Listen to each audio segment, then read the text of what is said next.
Listen, this is something very unique today. I'm bringing on a mom of a physician along with the physician to talk about success reinvention. Why is that? They have such a unique story that you'd only see in the movies where there's major struggle. They're immigrants. They came from a very poor background with very little resources, and yet she was able to bring her son up to prosper in the United States. And what a story from not having anything to being able to reinvent themselves. And they continuously do this, and they teach this to their grandchildren, and they teach them to their kids. I want you to hear the story because Dr. Castro, who I just had on recently, he's come out with his third book. He's had serial entrepreneurship, and he's constantly just thinking outside the box. And physicians, we need to think about that. We need to think about how we can reinvent ourselves, how we can be part of healthcare transformation instead of listening to the news about 60% of physicians being burnt out. We need to take control of ourselves within. So without further ado, my name is Dr. Elsie Coe. I'm the founder and CEO of Lead Physician Online Leadership Program and also the Chief Medical Officer of American Endovascular and Amputation Prevention. Go to our YouTube channel to subscribe and listen to more of these. And let me just bring on Dr. Harvey Castro again. He was on before. Thanks so much for being here again, Harvey. Can you hear me? Yes, I can hear it. Thank you for having me. I'm so excited. Extremely. Yes, we just had you on, and now we're going to bring on your mom.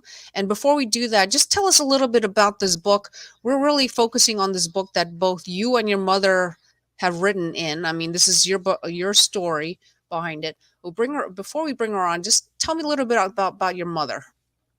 I feel really blessed. My mom had me as a teenage mom, no father in the picture, and she basically reared me from nothing. And she did an amazing job. Looking back, we grew up in a really humble beginning. We didn't have anything, but she gave me the first mentor of my life and the first person to just really open my eyes towards success. And even though she didn't have any diplomas or degrees, she gave me so much that it inspired me even till today. I'm still inspired by her. I want to tell everyone that I was reading this book again on the airplane, and I'm in the Grand Cayman Islands for Dr. Erica House, a women physician wellness conference, which is amazing. But I was crying. I was a little embarrassed because you don't want the other person to see, and I was like dripping crying on the airplane. On the exit row, like hoping the guy next to me wasn't seeing. But it's so touching, the story about a mom and what she does for her son to survive. Tell me a little bit about that. Yeah, it's crazy. At age 5, I was kidnapped by my father. My mom had no idea where I was. And in the state of New York at that time, it was legal for the father to take you.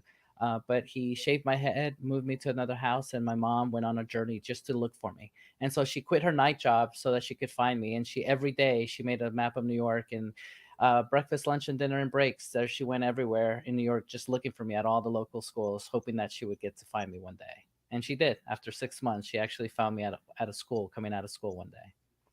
Yeah, and I want to bring her on because there was a piece of the story that I also want her to share. It was like one obstacle after another, and yet she didn't even show you the struggle that she was having, Mm. and she wanted you to thrive. What a great story! So let me just bring her on really quickly.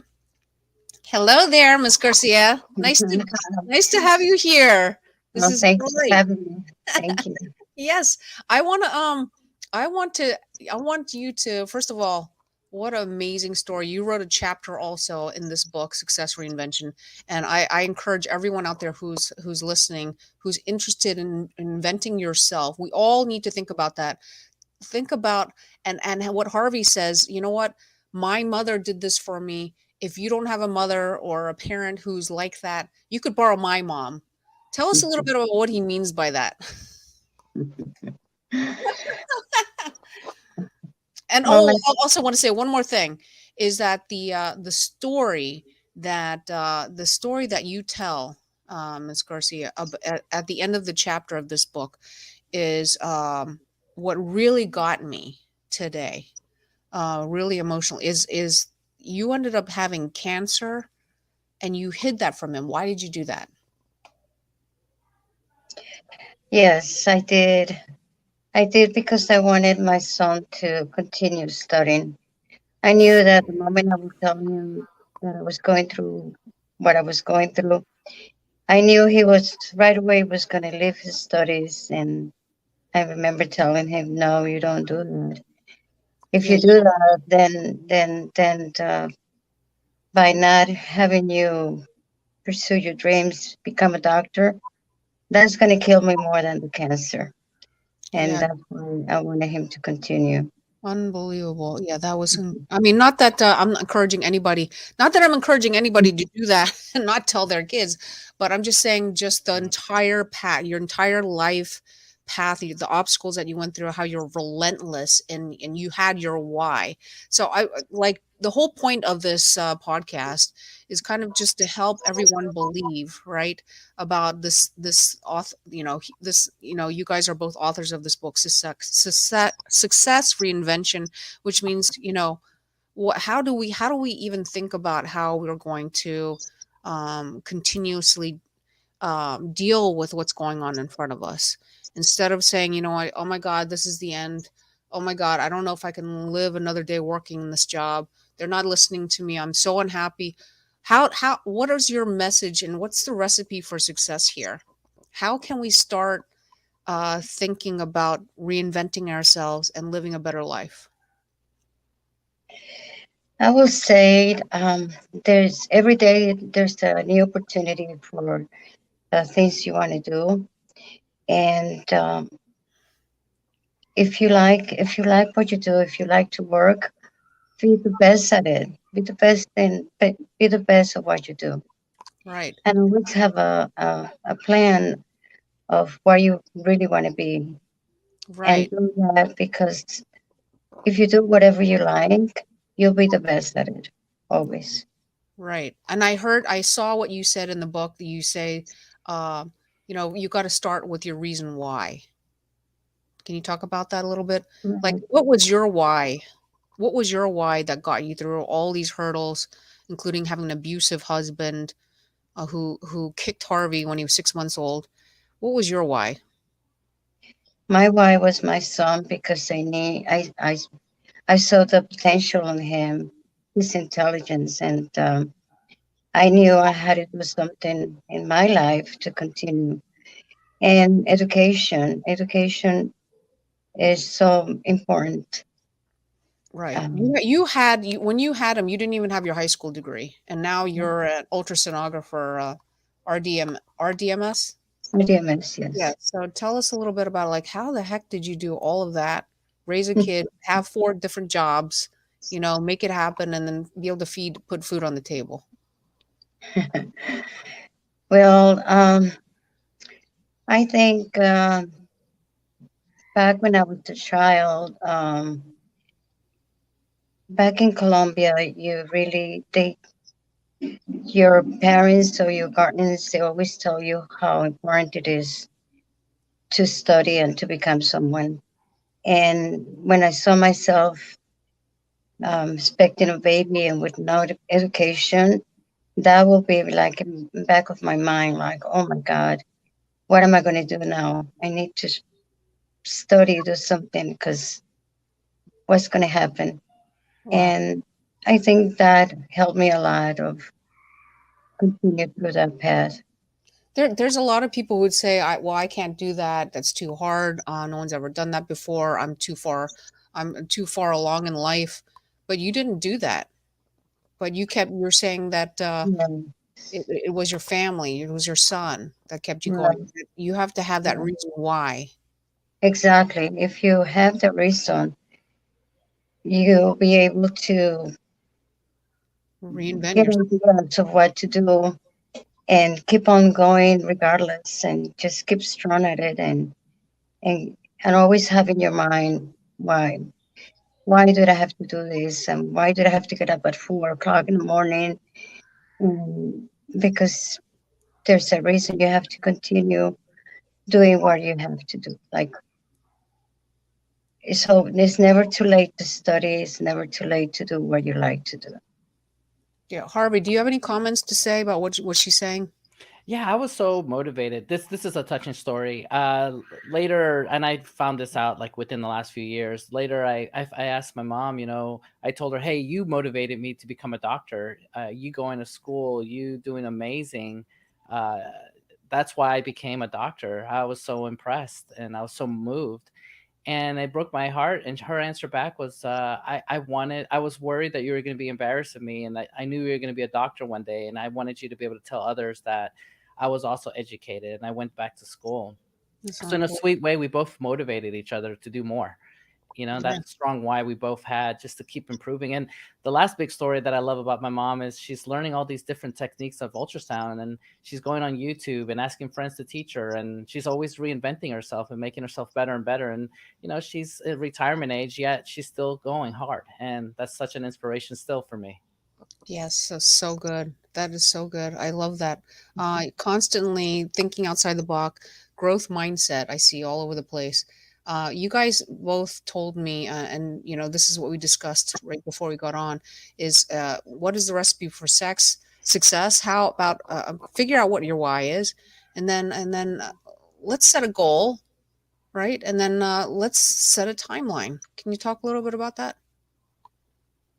Yeah, I'll jump in. I mean, it's so important to have goals, and as a physician, I can say we all want to be that doctor. And when we get there, it's like, what's the next big goal? And it's kind of hard to top that one. And so I always think of my mom saying, hey, you need to always have goals. Even if you hit your goal, you need to have new goals now. And the best summary is having that productivity ladder that's just going up the ladder, but it's an infinity ladder. You just keep going up that ladder. It doesn't matter how fast you're going up that ladder. It's just that you're going up that ladder. Right. And even if you don't know how you're going to do it, I saw in the, you know, Miss Garcia, in the back, in the last chapter, which you wrote in here, it's, even if you don't know, you're gonna search and you're gonna try to even, what do you call it, Harvey? And what do you call it, Miss Garcia, where you're just trying to take a look and figure out, what small action step can I take to get me there? What small thing can I do? Yeah, to us, it's always been just moving forward, even if it's baby steps. The key is to move forward, not to let life hit you so hard that you stop moving forward. And my mom having cancer really, it could have changed my life where I would have stopped, like she said, and not gone to med school and just Yeah. decided to work and put her through cancer and whatnot. And then, maybe I wouldn't have been a doctor today. And so it just took a lot of emotional IQ and love and strength to get through all that. And found it here. It says Harvey calls this the close-up lens action steps. Yeah, so we look at life with different lenses, and this was a lens that changed my life. This was in my face, and I had to look at that lens with a different view. Obviously, we look at life with the big lens for long-term things, but sometimes the shorter lens and those loved ones, like our children, the people around those to me are close-up lens that we focus on so that we can do better today for tomorrow. I love that. Thank you so much. Ms. Garcia, you have anything else to talk about for that? Oh, there's so many things in life that you can learn, um, even if you can just make it a habit. Like I love planting. I love to plant seeds and see that plant growing and then the fruits. And so there's a lot of things out there to learn. It's just amazing. Sometimes I think that if we have more time, I mean, Wow. it will be nice to learn a little bit of everything That's because so beautiful. I just want to show some pictures that you guys sent to me here. When was this? Oh oh my goodness, God, is that when I was in high school, Mom? Probably, or was that right yes, after? most likely, yes. Yeah. This is before you got cancer, right, Ms. Yeah. Garcia? Oh Yeah. yes. Yeah, because you look very healthy there. And then Mhm. I have some other pictures here. This is after med school, maybe, or No, that was in undergrad, I believe. undergrad. Okay. Yeah, Wow. Amazing. that's high school.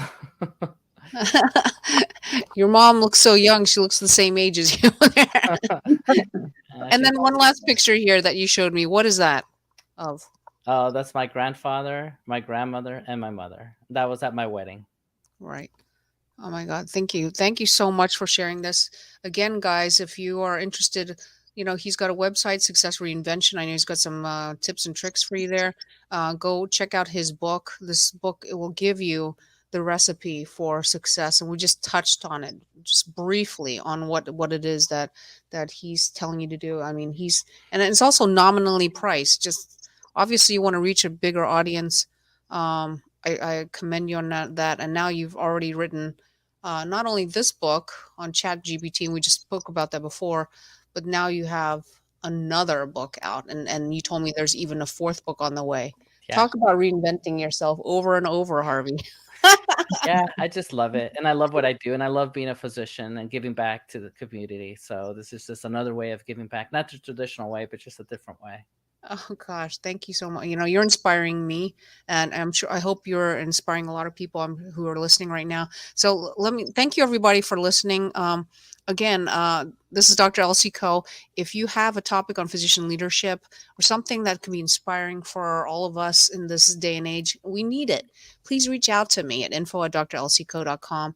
Also join us for leadphysician.org if you're looking to improve yourself in leadership and personal development. Any last words for us, both of you, as we close? Mom, you go. Ladies first. Well, thank you so much for having us. Oh my Thank you gosh, for yeah, taking the time. yeah. So can we borrow you as inspiration? This is great because Harvey said, "Borrow my mom if you don't have a mom." Yes, of course. Why not? Yes. And And Harvey, my final words, honestly, live each day to the fullest. As an ER doctor, I see so many horrible things, and I'm just humbled and blessed. And so you just unfortunately never know when your last day is. And with that said, just make sure you make it your best for your loved ones and for everyone around you. I love that, and I know you contribute a lot to society beyond this, and what you give out is what's going to come back to you too. So, not that you're looking for it, but it happens, and you've built success on contributing to society in charitable means. So, thank you so much for inspiring. Thank you both for being here. And thank you, Miss Garcia, so much for what you do. I hope to see a movie on this book. So you guys go read it. See them Awesome. on Excellent. the movie theater soon.